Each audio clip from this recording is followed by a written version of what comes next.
Hi hello ನಮಸ್ತೆ friends, ಎಲ್ಲರಿಗೂ SR tech world in Kannada YouTube ಚಾನಲ್ಗೆ ಸ್ವಾಗತ. ಈ ಒಂದು ವಿಡಿಯೋದಲ್ಲಿ SSP ಸ್ಕಾಲರ್ಶಿಪ್ಗೆ ಅಪ್ಲಿಕೇಶನ್ ಹಾಕೋದಕ್ಕೆ ಎಲ್ಲ ಒಂದು ಕ್ಯಾಟಗರಿಯ ವಿದ್ಯಾರ್ಥಿಗಳು ಕೂಡ ಲಾಸ್ಟ್ ಡೇಟ್ ಯಾವಾಗ ಅಂತ ಈ ಒಂದು ವಿಡಿಯೋದಲ್ಲಿ ತಿಳಿಸ್ಕೊಡ್ತೀನಿ. ಬನ್ನಿ ವಿಡಿಯೋನ ಸ್ಟಾರ್ಟ್ ಮಾಡೋಣ. ಸೊ ಮೊದಲನೇದಾಗಿ ನನಗೆ ಕಮೆಂಟಲ್ಲಿ ಎಲ್ಲ ಕೇಳ್ತಾ ಇದ್ರಿ, ಸರ್ ಲಾಸ್ಟ್ ಡೇಟ್ ಯಾವಾಗ SSP ಸ್ಕಾಲರ್ಶಿಪ್ಗೆ ಅಪ್ಲಿಕೇಶನ್ ಹಾಕೋದಕ್ಕೆ ಅಂತ. ಹಿಂದುಳಿದ ಕಲ್ಯಾಣ ಇಲಾಖೆ ಅಂದರೆ OBC ಕ್ಯಾಟಗರಿಯ ವಿದ್ಯಾರ್ಥಿಗಳಿಗೆ ಅಪ್ಲಿಕೇಶನ್ ಸಲ್ಲಿಸೋದಕ್ಕೆ 10/1/2024 ಆಗಿದೆ. ಅದೇ ತರ ಅಲ್ಪಸಂಖ್ಯಾತರ ಕಲ್ಯಾಣ ಇಲಾಖೆಯ ಮೆಟ್ರಿಕ್ ನಂತರದ ವಿದ್ಯಾರ್ಥಿ ವೇತನಕ್ಕೆ ಅಪ್ಲಿಕೇಶನ್ ಹಾಕೋದಕ್ಕೆ ಕೊನೆಯ ದಿನಾಂಕ 31/1/2024 ಆಗಿದೆ. ಆಯುಷ್ ಇಲಾಖೆಯ ಮೆಟ್ರಿಕ್ ನಂತರದ ವಿದ್ಯಾರ್ಥಿ ವೇತನಕ್ಕೆ ಅರ್ಜಿ ಸಲ್ಲಿಸಲು ಕೊನೆಯ ದಿನಾಂಕ 31/1/2024 ಆಗಿದೆ.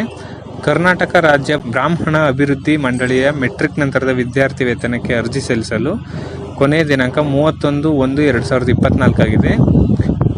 ಅದೇ ಥರ ಕಾಲೇಜು ಶಿಕ್ಷಣ ಇಲಾಖೆಯ ಮೆಟ್ರಿಕ್ ನಂತರದ ವಿದ್ಯಾರ್ಥಿ ವೇತನಕ್ಕೆ ಅರ್ಜಿ ಸಲ್ಲಿಸಲು ಕೊನೆಯ ದಿನಾಂಕ 31/1/2024 ಆಗಿದೆ.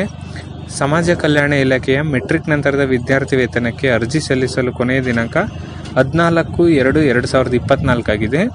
ಅದೇ ಥರ ಪರಿಶಿಷ್ಟ ಪಂಗಡಗಳ ಕಲ್ಯಾಣ ಇಲಾಖೆಯ ಮೆಟ್ರಿಕ್ ನಂತರದ ವಿದ್ಯಾರ್ಥಿ ವೇತನಕ್ಕೆ ಅರ್ಜಿ ಸಲ್ಲಿಸಲು ಕೊನೆಯ ದಿನಾಂಕ 31/3/2024 ಆಗಿದೆ. ಮತ್ತು ಕೊನೆಯದಾಗಿ ವೈದ್ಯಕೀಯ ಶಿಕ್ಷಣ ಇಲಾಖೆಯ ಮೆಟ್ರಿಕ್ ನಂತರದ ವಿದ್ಯಾರ್ಥಿ ವೇತನಕ್ಕೆ ಅರ್ಜಿ ಸಲ್ಲಿಸಲು ಕೊನೆಯ ದಿನಾಂಕ 31/5/2024 ಆಗಿದೆ. ಸೊ ಎಲ್ಲ ವರ್ಗದ ವಿದ್ಯಾರ್ಥಿಗಳಿಗೂ ಕೂಡ SSP ಸ್ಕಾಲರ್ಶಿಪ್ಗೆ ಅಪ್ಲಿಕೇಶನ್ ಹಾಕೋದಕ್ಕೆ ಕೊನೆಯ ದಿನಾಂಕನ ಫಿಕ್ಸ್ ಮಾಡಿದ್ದಾರೆ. ಸೊ ಯಾರೆಲ್ಲ ಅಪ್ಲಿಕೇಶನ್ ಹಾಕಿಲ್ಲ, ಸೊ ಅವರು ಬೇಗ ಅಪ್ಲೈನ ಮಾಡಿ. ಸೊ ಇದಾಗಿತ್ತು ಇವತ್ತಿನ ವಿಡಿಯೋ ಫ್ರೆಂಡ್ಸ್. ನಿಮ್ಗೇನಾದರೂ ಈ ವಿಡಿಯೋ ಇಷ್ಟ ಆಗಿದ್ರೆ ಲೈಕ್ ಮಾಡಿ ಮತ್ತು ಶೇರ್ ಮಾಡಿ. ಏನಾದರೂ ಡೌಟ್ ಇದ್ದರೆ ನನಗೆ ಕಮೆಂಟಲ್ಲಿ ತಿಳಿಸಿ. ಧನ್ಯವಾದಗಳು.